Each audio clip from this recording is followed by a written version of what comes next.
election headquarters. Welcome back to This Week in Louisiana Politics. Joining me in studio is our Capitol reporter, Shannon Heckt. And Shannon, we thought we were done with the budget. The state passed a budget, but then one department raised their hand and said, excuse me, we're missing some money.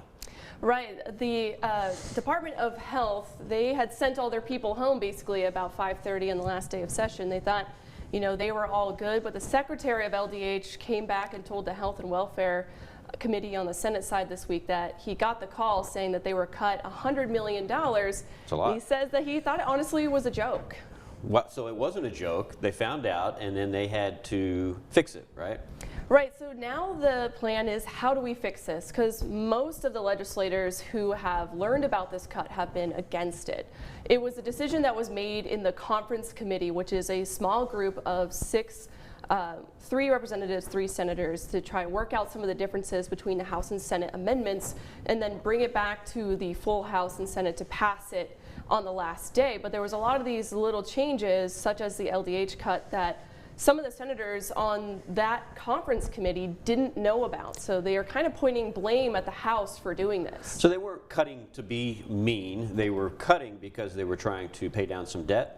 Right. There was a lot of money that the state has wanted to invest in paying down teacher retirement debt. And on the final day of session, Speaker Clay Scheck-Snyder had talked about how LDH had previously over-asked for money when they do their Medicaid projections. Some other senators have also said that the department has asked for too much money, but the department follows that up with saying, you know, it's hard to pin it down exactly how much money they'll need, and if they come in under, they'll have to make what they say are catastrophic cuts in that case.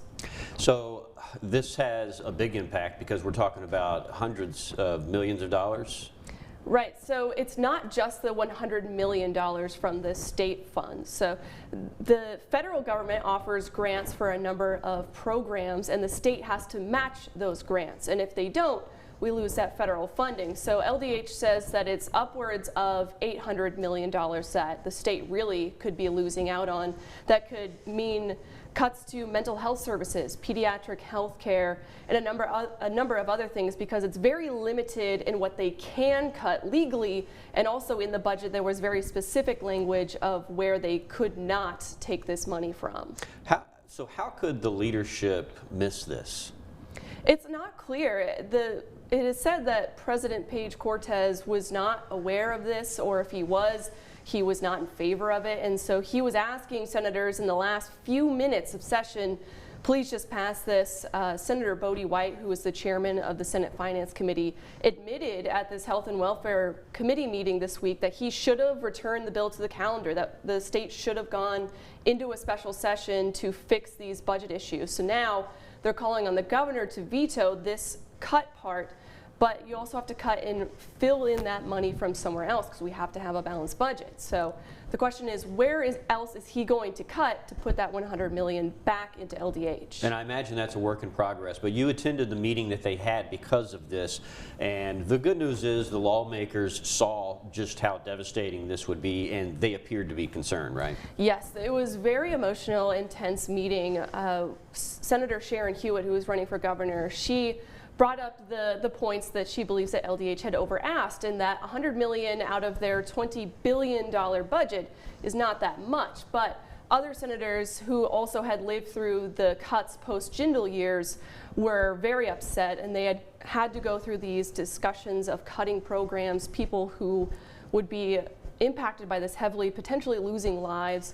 And so there was a lot of heavy emotions going on, and so a lot of people are nervous about the kind of impact that they saw when they had to make cuts during the Jindal years. Sure, I think I saw a quote where Cortez was saying that this is something that they can fix as they go, right?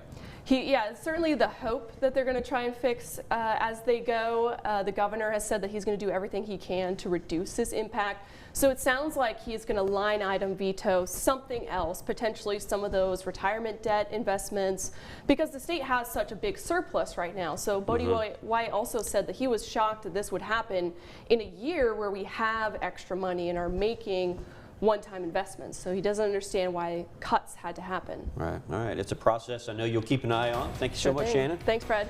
Stay with us. We'll be right back.